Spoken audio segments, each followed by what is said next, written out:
Daughter throws her own father onto the street. The sun had barely risen when Catherine Anderson parked her luxury car in front of the small wooden house. Her high heels clicked loudly on the ground as she walked to the door, clutching a leather briefcase. Without hesitation, she knocked 3 times. Harold Thompson, a 78-year-old man, slowly opened the door. His tired eyes widened at the sight of Catherine. "Mr. Thompson, your time is up," Catherine said coldly. "You are 3 weeks late on the rent. I have eviction orders." Harold swallowed hard, his body trembling slightly. "Please, Ms. Anderson, I just need 1 more week. My pension check." Catherine interrupted him, handing him the papers. "You have 1 hour to leave. If you don't, I'll call the police." As Catherine spoke, Harold had a sudden flashback. He saw himself younger, hiding behind a fence, watching a little brown-haired girl playing on a swing. The girl was laughing, her floral dress swaying in the air. It was Catherine, or Emily, as he called her in his thoughts. Harold blinked, returning to the present. His hand trembled as he held the eviction papers. "Ms. Anderson," he tried again, his voice choked, "please understand. This house, it's all I have."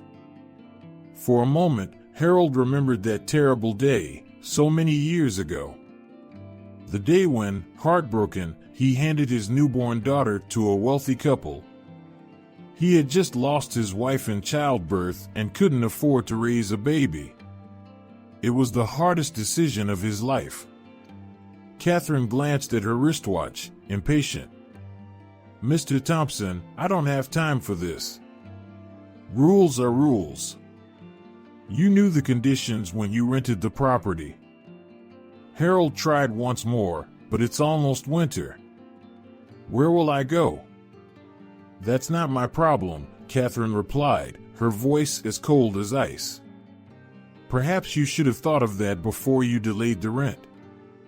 At that moment, Harold saw in Catherine's eyes the same determination he had seen in the eyes of the little girl he used to watch.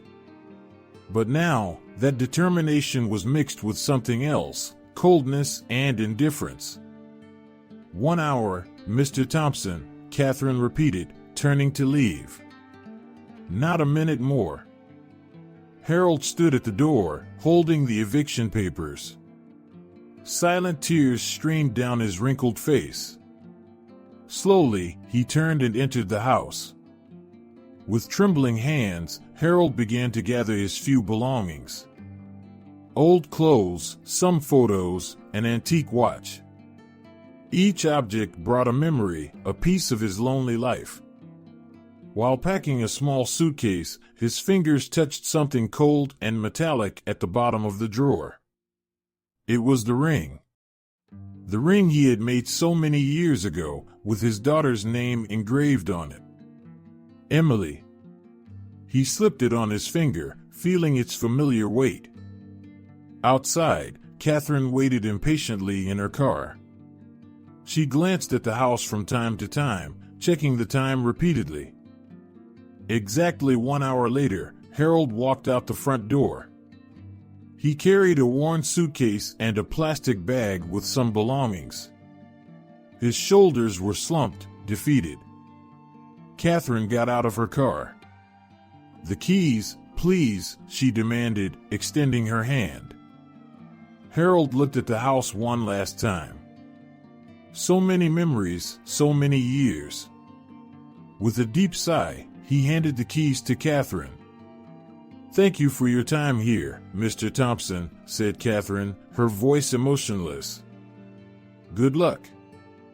And with that, she got into her car and drove away, leaving Harold alone on the sidewalk.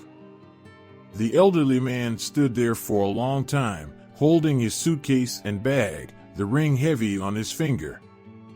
He didn't know where to go or what to do. All he knew was that, once again in his life, he had lost everything. Harold walked aimlessly through the streets of Millbrook, his suitcase and bag growing heavier with each step. The sun began to set, painting the sky orange and pink, but Harold barely noticed. His thoughts were elsewhere, in another time. He remembered the day he landed the job as a gardener at the mansion next to the Andersons. It had been a stroke of luck, or perhaps fate. Harold had been passing by the imposing house, desperate for work, when he saw the owner struggling with a broken lawnmower.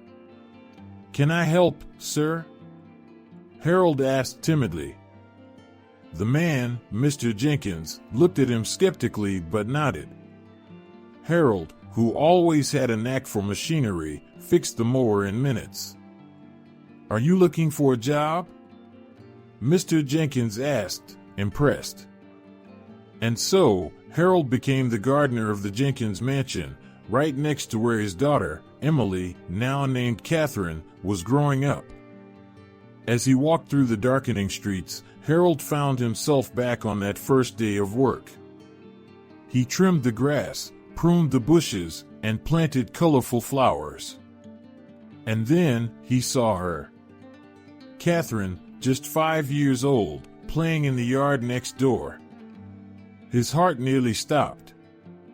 Harold shook his head, returning to the present. He needed to find a place to sleep. A park bench caught his eye, and he sat down, exhausted. Another flashback took him back to a sunny day in September. Catherine, now 6, was dressed in a new school uniform, a pink backpack on her back. Harold pretended to prune the bushes near the fence as he watched the scene. "Have a great first day of school, dear," Mrs. Anderson said, adjusting the bow in Catherine's hair. Catherine smiled, showing a missing front tooth. "Bye, Mommy." Harold's heart clenched. He should have been the one to take her to her first day of school. But he knew he had made the right choice. Catherine had a good life, much better than he could have offered. The chill of the night brought Harold back to reality. He huddled on the bench, pulling his thin coat tighter around him. The streets were nearly empty now, just a few cars passing by occasionally. Harold closed his eyes, but another flashback came. Catherine, at 12, winning a trophy in a math competition. He was there, trimming the grass on the school field, his chest swelling with pride as she walked onto the stage. A gust of wind made Harold shiver. He opened his eyes, looking around. The square was dark and quiet. For the first time, the weight of his situation fully hit him. He was homeless. With a heavy sigh, Harold opened his suitcase. He took out a thin blanket and wrapped it around himself. It wasn't much, but it would have to do. As he settled on the hard bench, another flashback enveloped him. Catherine, at 16, heading out on her first date. Harold was planting tulips when he saw the car approach. He watched, his heart tight, as his daughter, now a young woman, got into the car, laughing and waving to her adoptive parents. Harold opened his eyes, silent tears rolling down his wrinkled cheeks. He looked up at the starry sky, wondering how he had come to this point. The following days were a blur of hunger, cold, and loneliness. Harold wandered the streets during the day, looking for work, food, anything. At night, he returned to his bench in the square. One morning, Harold woke to the sound of children's laughter. He opened his eyes to see a group of students passing by, on their way to school. For a moment, he saw Catherine among them, her backpack swaying, her hair shining in the sun. But then he blinked, and the vision vanished. It was just another memory. Harold slowly got up, his bones aching from the cold. He folded his blanket and stored it in his suitcase. It was time to face another day. As he walked, Harold passed a store with TVs in the window. On one of them, he saw a familiar face. It was Catherine, older now, speaking on a local news broadcast about a new real estate venture. Harold stopped, watching his daughter on the screen. She looked confident, successful. So different from him now. With a sigh, Harold continued his journey. He didn't know what the future held, but he knew he had to keep fighting. For Catherine, for the memory of the life he had watched from the shadows for so many years. And so, Harold Thompson, once a loving father and gardener, now a homeless man, continued his journey through the streets of Millbrook, carrying not just his suitcase and bag, but also the weight of a lifetime of memories and regrets. Catherine Anderson was driving her luxurious car through the streets of Millbrook, her phone wedged between her shoulder and ear as she shouted at someone on the other line. "I don't care how, just make it happen. That land needs to be ours by the end of the week." She angrily ended the call, tossing her phone onto the passenger seat. The traffic was heavy, and she tapped her fingers impatiently on the steering wheel. Her eyes wandered to the sidewalk, watching the people passing by. That's when she saw him.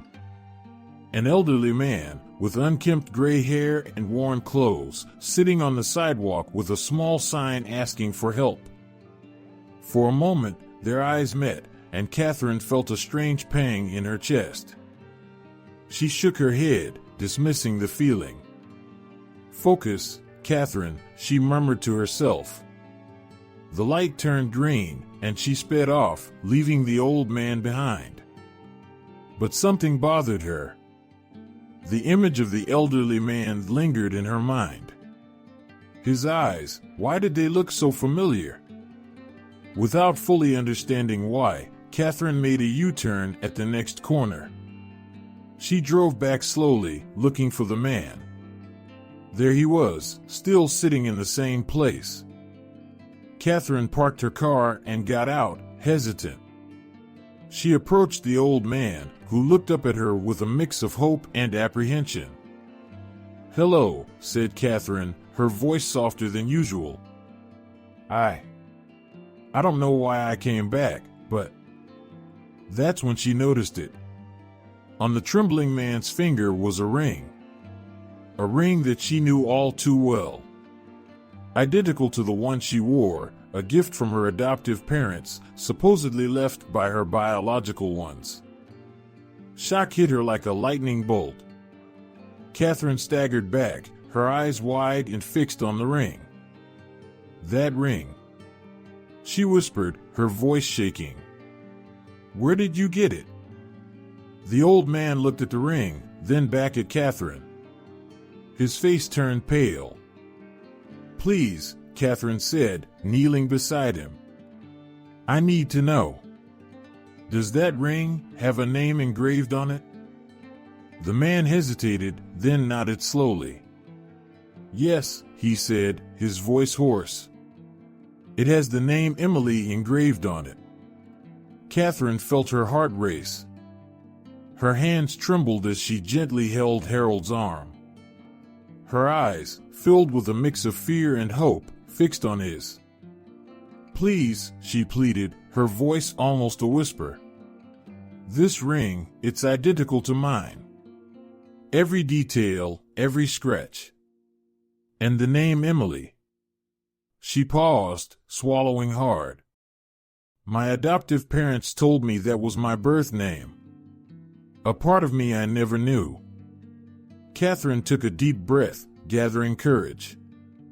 "All my life, I felt something was missing. An emptiness I couldn't fill." Tears began to form in her eyes. "Looking at you now, seeing this ring, I feel like all the pieces are falling into place." She squeezed Harold's arm lightly, her voice choked with emotion. "Please, I need to know. Are you my father?" The man, Harold, felt his heart tighten. He looked into Catherine's eyes, the same eyes he had watched from afar for so many years. He wanted to tell her everything, embrace her, ask for forgiveness. But fear paralyzed him. "No," he said, his voice breaking. "It must be just a coincidence." Catherine stood up, frustration and confusion clear on her face. "I don't believe in coincidences," she said firmly. "There's something you're not telling me." Harold lowered his head, unable to meet his daughter's intense gaze. "Please, miss," he murmured. "I'm just an old, tired man. I have nothing to offer you." But Catherine wouldn't give up. She knelt down again, forcing Harold to look at her. "I know you," she said, her voice trembling with contained emotion. "I don't know how, but I know. Please, tell me the truth." Harold felt tears forming in his eyes. He longed so much to tell her everything, to embrace his daughter after all these years. But the fear of rejection, the shame of his current situation, kept him silent. "I'm sorry," he whispered, turning his face away. "You must be confusing me with someone else." Catherine stood up slowly, frustration and disappointment clear on her face. She looked at the ring on her own finger, then back at Harold. "I will find out the truth," she said firmly. "One way or another." With that, she turned and walked back to her car, leaving Harold alone on the sidewalk, his heart broken once again. Catherine couldn't sleep that night. The image of the old man with the ring identical to hers haunted her mind. The next morning, determined to uncover the truth, she returned to where she had met Harold. To her relief, he was still there, seated on the same sidewalk. Catherine parked her car and walked resolutely toward him.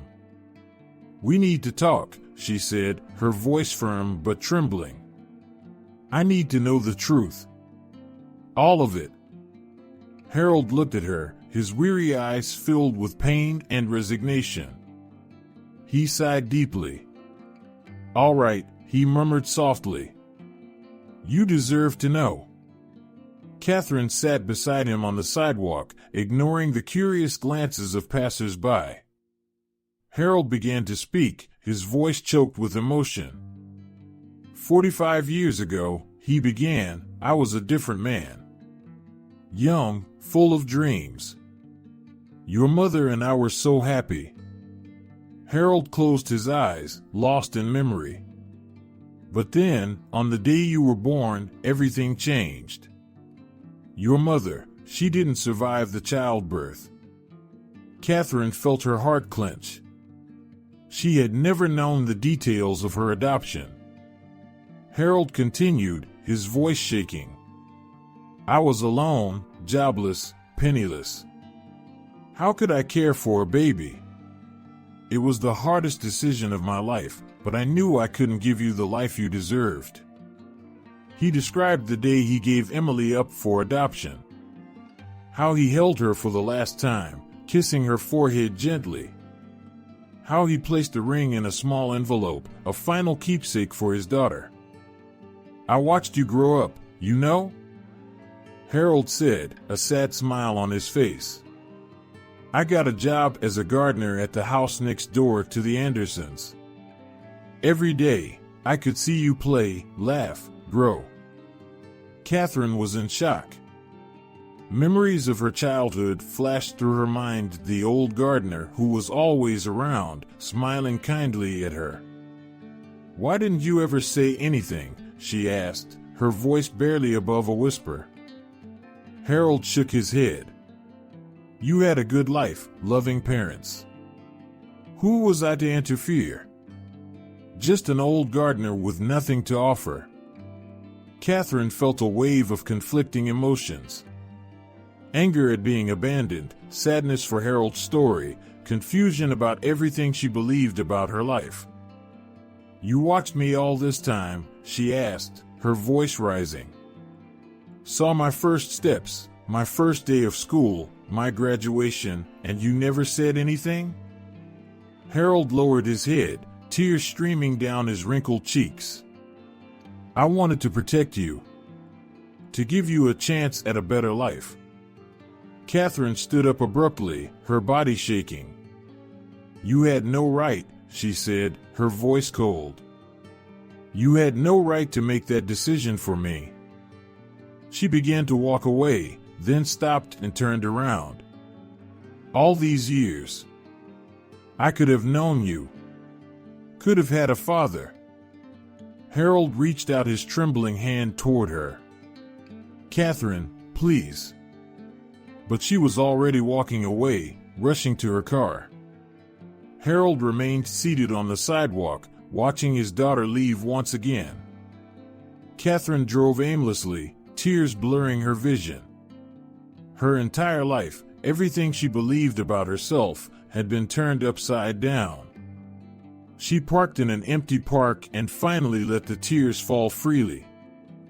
Meanwhile, Harold stayed on the sidewalk, his heart broken again. He looked at the ring on his finger, the only tangible connection to the daughter he had just lost once more. Night fell over Millbrook, father and daughter separated by decades of secrets and regrets, both struggling to understand what the future might hold after these painful revelations. In the days following Harold's revelation, Catherine plunged into a frenzied investigation into the past of the man who claimed to be her biological father. She hired a private detective, scoured old records, and spoke with older residents of Millbrook. Each new discovery confirmed Harold's story. Catherine found her birth certificate, listing Harold Thompson as her father. She also uncovered the death certificate of her biological mother, who had passed away on the day she was born. But it was in talking with the Andersons' former neighbors that Catherine made the most astonishing discoveries. The seemingly insignificant old gardener had left a profound mark on the community. "Oh, Mr. Thompson," exclaimed Mrs. Martinez, an elderly lady who had lived on the street for decades. "He was an angel. Always helping everyone, fixing things, tending gardens for free for the neighborhood widows." Other residents shared similar stories. Harold had organized a community garden, taught gardening to needy children, and even saved a dog from drowning in the park's lake. Catherine felt her heart tighten. The man she had scorned and evicted was, in fact, beloved by the entire community. With a heavy heart, Catherine finally mustered the courage to confront her adoptive parents. She arrived at their home one Sunday afternoon, her hands trembling as she rang the doorbell. Catherine, dear, her adoptive mother, Ellen, greeted her with a warm hug. What a wonderful surprise! But upon seeing Catherine's serious face, Ellen's smile vanished. What's wrong, dear? Catherine took a deep breath. Mom, Dad, she said, looking at Robert, her adoptive father, who had just entered the room. I need you to tell me the truth about my adoption. The ensuing silence was deafening. Ellen and Robert exchanged worried glances. How did you find out? Robert finally asked. Catherine recounted her encounter with Harold, showing the identical ring she had. Ellen began to cry silently. Is it true, then?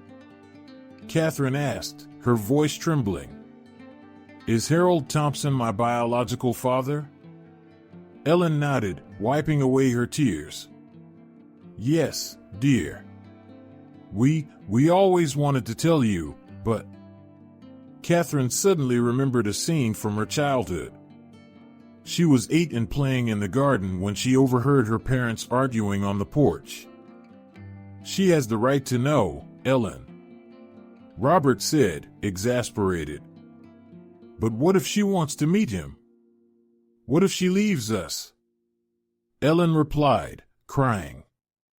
Little Catherine didn't understand at the time, but now it all made sense. Back in the present, Catherine looked at her adoptive parents, people she had always loved unconditionally.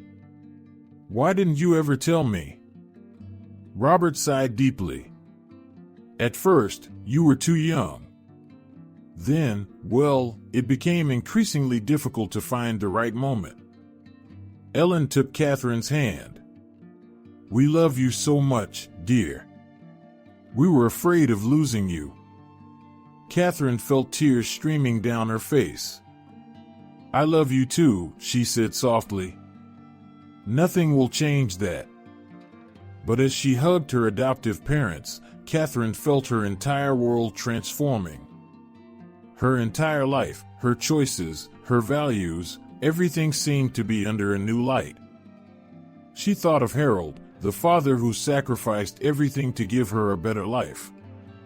She thought of the community he had quietly helped for years. And then she thought of herself, the cold and materialistic woman she had become. Who am I really? Catherine wondered, feeling the weight of years of lies and secrets. That night, alone in her luxurious apartment, Catherine looked at her life with new eyes. The professional achievements, the money, the status, all seemed empty now. She picked up an old photo of her as a child with the Andersons. In the background, almost imperceptible, was Harold, smiling gently while pruning a shrub. How could I have been so blind? Catherine murmured to herself, touching Harold's image with her fingertips. At that moment, Catherine knew her life would never be the same again. It was time to reevaluate everything, to discover who she really was and who she wanted to be. With a heavy but determined heart, Catherine began to plan her next step. She knew she had much to learn, much to mend. And above all, she knew she needed to find Harold again. Determined to correct her mistakes, Catherine spent days searching for Harold on the streets of Millbrook. Finally, on a chilly morning, she found him sleeping on a park bench. Harold, she called softly, touching his shoulder. Please, wake up. Harold slowly opened his eyes, confusion and surprise in his gaze as he saw Catherine. He sat up quickly, shrinking as if he expected to be scolded. What do you want? He asked, his voice hoarse and defensive. Catherine's heart tightened at the sight of Harold's deplorable condition. I want to help, she said. Please, let me help you. Harold looked at her warily. Help? Like you helped by kicking me out? Catherine felt the weight of guilt in his words. I know I've made terrible mistakes, she admitted. But now I know the truth. I want to make things right. She extended her hand, offering a bag with food and clean clothes. Harold hesitated, his pride battling his need. I don't need charity, he muttered, but his eyes betrayed his hunger. Catherine gently insisted. It's not charity. It's the least I can do, Dad. The word Dad made Harold shiver. He looked at Catherine, seeing for the first time not the cold woman who had kicked him out, but the girl he had watched grow up from afar. Reluctantly, he accepted the bag. Thank you, he said softly. In the days that followed, Catherine visited Harold regularly, bringing food, clothes, and, most importantly, her company. Gradually, she began to know the man behind the silent gardener. Harold shared stories of his youth, how he met Catherine's mother, his dreams and hopes. Catherine listened intently, her heart filling with a mix of sadness and admiration. You gave up everything for me, she said one day, tears in her eyes. How could I have been so blind? Harold smiled sadly. I just wanted you to have a better life. And you did, didn't you? Catherine nodded, feeling the weight of Harold's sacrifice. She began to see her own life from a new perspective, questioning her choices and priorities. A week later, Catherine arrived at the square with a proposal. Harold, she began, nervously. I have an extra room in my apartment. Why don't you come live with me? Harold visibly tensed.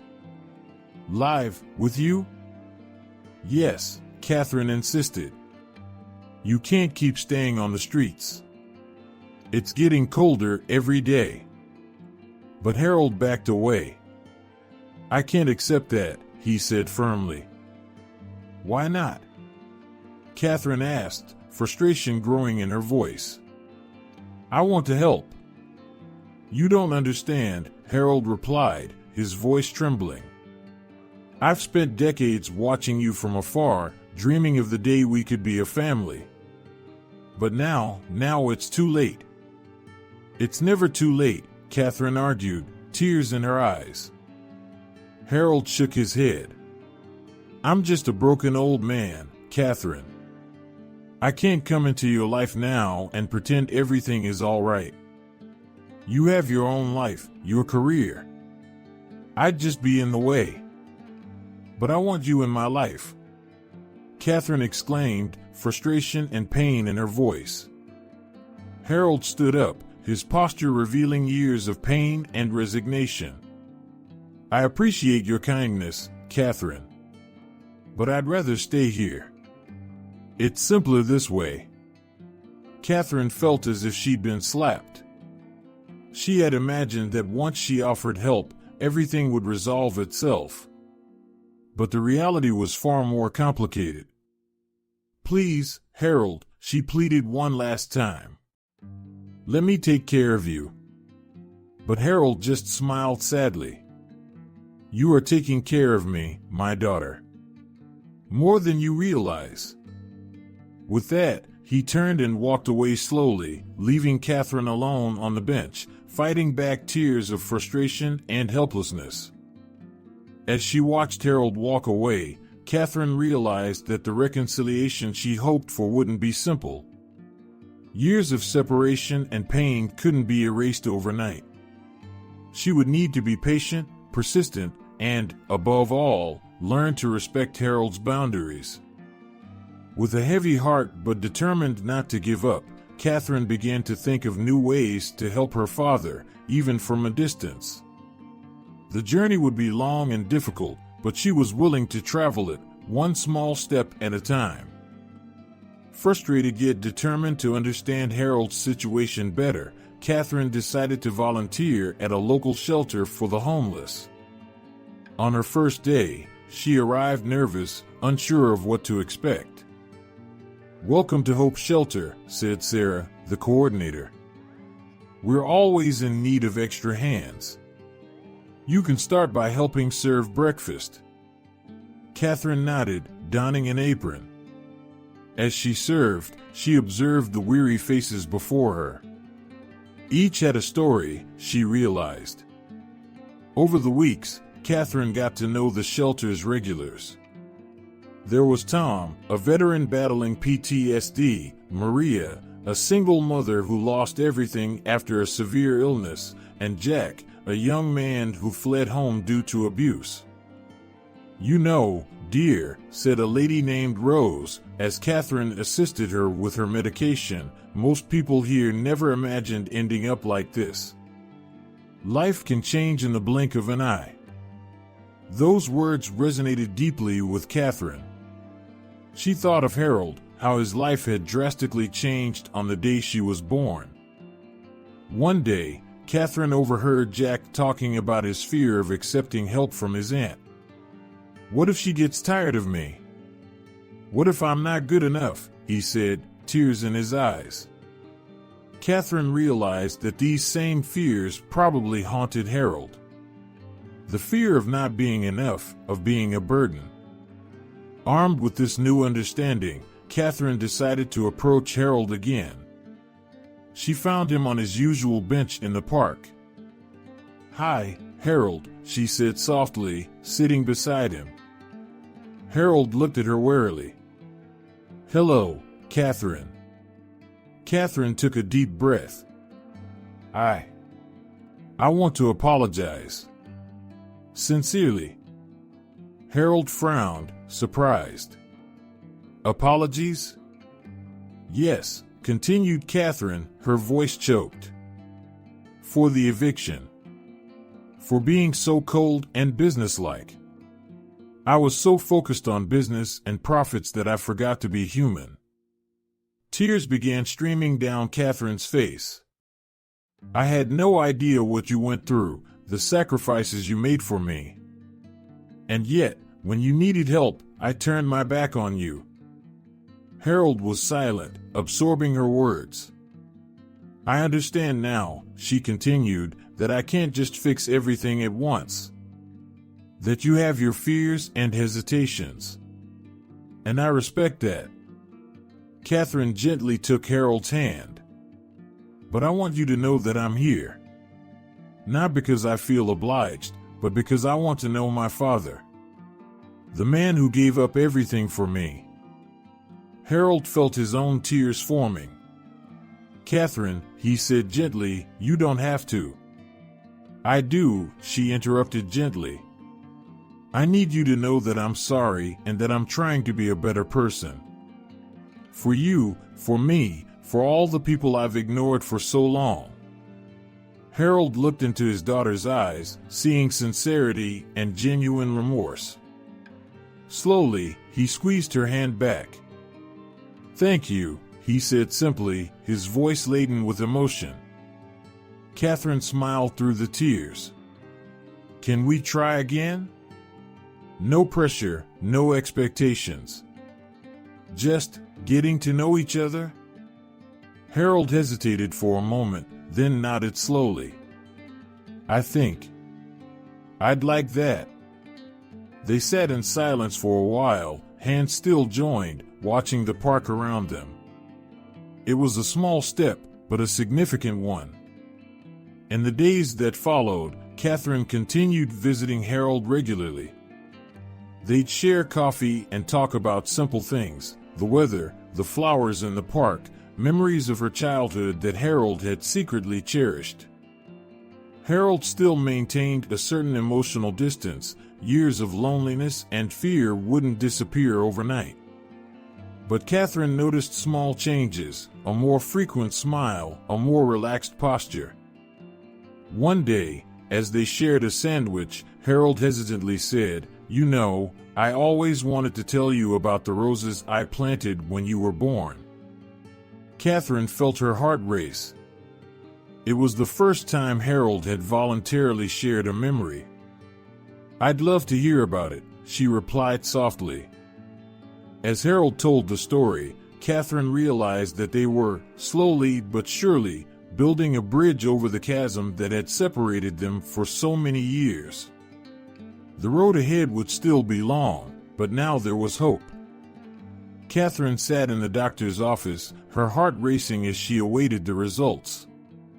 When the doctor entered with a smile, Catherine already knew. Congratulations, Catherine. You are pregnant. The news hit her like a wave. Joy, fear, insecurity all mixed together. As she left the office, she found herself automatically heading towards the park where Harold usually lingered. She found him feeding the birds. Harold, she called softly. He turned, immediately noticing Catherine's distressed expression. What's wrong? Catherine took a deep breath. I'm pregnant. Harold was silent for a moment, then a gentle smile spread across his face. That's wonderful, Catherine. She sat down beside him, tears in her eyes. I'm scared. What if I'm not a good mother? What if I make the same mistakes? Harold placed a comforting hand on her shoulder. You'll be a great mother, Catherine. You have a good heart. How can you be so sure? She asked. How did you cope when I was born? Harold closed his eyes, lost in memories. It was the happiest and saddest day of my life, he began. He recounted the day Catherine was born. How he held his wife Sarah's hand as she gave birth. The joy of hearing the baby's first cry. Then, the horror as the doctors announced that Sarah didn't survive. I was devastated, Harold said, his voice choked. I held you in my arms, so small and perfect, as I wept for the woman I loved.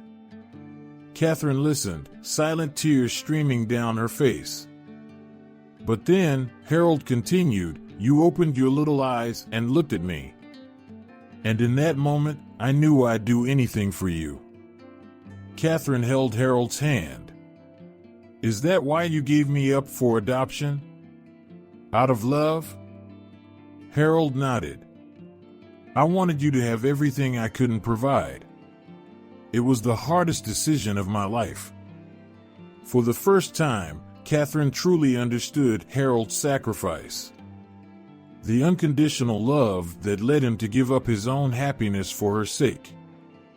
Tell me about my mother, Catherine asked softly. Harold smiled, his eyes lighting up with memories. Sarah was incredible. She had a smile that could light up a room. And she was so kind, always helping others. He shared stories about Sarah, how they met, their first disastrous date, their wedding day. Catherine listened intently, absorbing every detail about the mother she never knew. You have her smile, Harold said softly. And your eyes, they're just like hers. Catherine felt a deep connection forming not just with Harold, but with the mother she had never known. When you were born, Harold continued, Sarah had chosen your name. Emily Catherine. Emily was her grandmother's name. Catherine was surprised. She had never known the origin of her middle name. Catherine, Harold said, looking into her eyes, you asked if you'll be a good mother. Let me tell you something, being a parent is scary. You'll never have all the answers. But love guides you. He placed Catherine's hand over her still flat belly. This baby is already loved. By you, by me. That's what matters. Catherine felt a wave of emotion envelop her. For the first time, she didn't feel alone in this new chapter of her life. Thank you. Dad, she said softly. Harold smiled, tears in his eyes. It was the first time Catherine had called him Dad. They remained there, sitting in the park, sharing more stories and memories. Catherine asked about her childhood, eager to fill the gaps in her story. As the sun set, Catherine realized she had gained more than just advice on parenthood. She had gained a connection to her past, a deeper understanding of her roots. As they parted, Catherine hugged Harold another first. I'll come back tomorrow, she promised. Harold nodded, a gentle smile on his face. I'll be here. Catherine walked home, one hand on her belly, feeling stronger and more prepared for the future. She knew there was still much to resolve, much to heal. But now, she had hope. And, more importantly, she had her father by her side. Catherine was in her office, gazing out the window while caressing her visibly 5-month pregnant belly. Her phone rang, snapping her out of her thoughts. Miss Anderson? Megacorp has increased their offer for your company. They need an answer by tomorrow, her assistant said. Catherine sighed. The offer was tempting millions of dollars, more than enough to ensure a comfortable life for her, her baby, and even for Harold. But it would mean giving up the empire she had built with so much effort. Her thoughts were interrupted by another call. It was from the shelter where Harold had been living for the past few weeks, after much persuasion from Catherine. Miss Anderson, your father has collapsed. We are taking him to the hospital now. Catherine's world seemed to stop. Without a second thought, she grabbed her purse and rushed to the hospital. On the way, her cell phone kept ringing. It was the executives from Megacorp, eager for a response. Catherine ignored the calls, her heart pounding with worry for Harold. At the hospital, she found Harold pale and weak, connected to various monitors. The doctor pulled her aside. "Your father had a mild heart attack. He needs surgery, but considering his age and condition, it's risky." Catherine felt as if the ground had disappeared beneath her feet. "Do whatever is necessary," she told the doctor. Sitting beside Harold's bed, holding his hand, Catherine faced the biggest dilemma of her life. Her phone vibrated again. It was the Megacorp deadline. Harold slowly opened his eyes. "Catherine," he murmured, "shouldn't you be at work?" Tears streamed down Catherine's face. Even now, Harold was thinking of her first. "There's nowhere I'd rather be than here, Dad." Harold smiled weakly. "You've built an incredible life, Catherine. Don't waste your time on a sick old man." At that moment, something broke inside Catherine. All her priorities, all her materialistic values seemed insignificant. "Dad," she said, her voice trembling, "you're more important than any business. I've been wrong for so long. Chasing money and status, when what really matters is right here." Harold gently squeezed her hand. "You don't have to give up everything for me, dear." Catherine shook her head, a new determination in her eyes. "It's not giving up, Dad. It's choosing what really matters." She picked up her phone and, with trembling hands, called her lawyer. "Cancel the deal with Megacorp. I'm not selling the company." Harold looked at her, confused. "Catherine, what are you doing?" She smiled through her tears. "I'm choosing my family. I'll restructure the company, work fewer hours. I want to spend time with you, with my baby. I want to build something that really matters." Harold felt tears in his own eyes. "Are you sure about this?" Catherine nodded, feeling a peace she had never experienced before. "Absolutely. Dad, you gave up everything for me when I was born. Now it's my turn to prioritize what really matters." At that moment, Harold's monitors began to beep frantically. Doctors and nurses rushed into the room, pushing Catherine out. "We need to take him into surgery now," a doctor said. In a panic, Catherine held Harold's hand one last time. "I love you, Dad. Please, fight." As she watched Harold being rushed away, Catherine felt the baby kick in her belly. She placed her hand over it, feeling a deep connection between the three generations. During the agonizing hours that followed, Catherine reflected on her life, her choices. She realized she had spent years building a fortress of success and wealth, but it was an empty fortress. When the doctor finally came out of the surgery room, Catherine held her breath. "Your father is a fighter," the doctor said with a smile. The surgery was successful. Catherine let out a sob of relief. She knew the road ahead would be challenging, caring for Harold, preparing for the baby, restructuring her company. But for the first time in her life, she felt truly on the right path. Entering the recovery room, Catherine took Harold's hand. "I'm here, Dad. And I'm not going anywhere." Harold slowly opened his eyes, a weak smile on his lips. "My Catherine," he murmured. At that moment, Catherine knew she had made the right choice. Money could buy comfort, but it couldn't buy the unconditional love she now felt for her father, for her unborn baby, and for the person she was finally becoming. 3 months had passed since Harold's surgery. Catherine, now 8 months pregnant, sat beside his hospital bed, holding his hand. She had kept her promise, restructuring her company to spend more time with Harold and prepare for the baby's arrival. "How are you feeling today, Dad?" Catherine asked, smiling warmly. Harold, with color returning to his face, smiled back. "Better every day, thanks to you, dear." At that moment, Catherine felt a strong contraction. Her eyes widened. "Dad, I think it's time." The following hours were a whirlwind of emotion.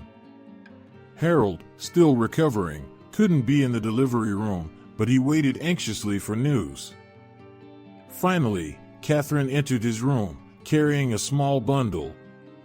Tears of joy streamed down her face. "Dad," she said softly, "I want you to meet your granddaughter, Sarah Emily Anderson." Harold felt his heart swell with love as he saw the baby's face. Catherine gently placed Sarah in Harold's arms. "Hello, little Sarah," Harold whispered, his voice choked with emotion. "Welcome to the world." Catherine watched the scene, feeling a deep connection between the three generations. "Dad," she said, "I want you to be a part of her life. Of our lives." Harold looked at Catherine, his eyes shining. "Nothing would make me happier, my dear." In the months that followed, Catherine and Harold worked together to create a support program for the homeless. Using her company's resources and Harold's experience, they established the New Beginnings Project, offering shelter, job training, and psychological support.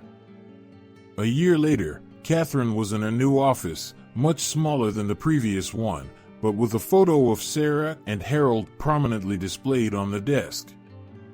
She smiled as she heard laughter coming from the next room, where Harold was playing with Sarah. The phone rang. It was from the shelter they had recently opened. "Miss Anderson, we have 3 more families in need of help." "We're on our way," Catherine replied, grabbing her purse. She walked into the next room. "Dad, we have work to do. Want to come with us?" Harold, with Sarah in his arms, smiled. "Always." The scene shifts to a sunny park. Catherine, now with 2-year-old Sarah, and Harold are planting a small oak sapling. "Why are we planting this tree, Mommy?" Sarah asks curiously. Catherine smiles, exchanging a glance with Harold. "Because, sweetheart, this tree represents our new beginning.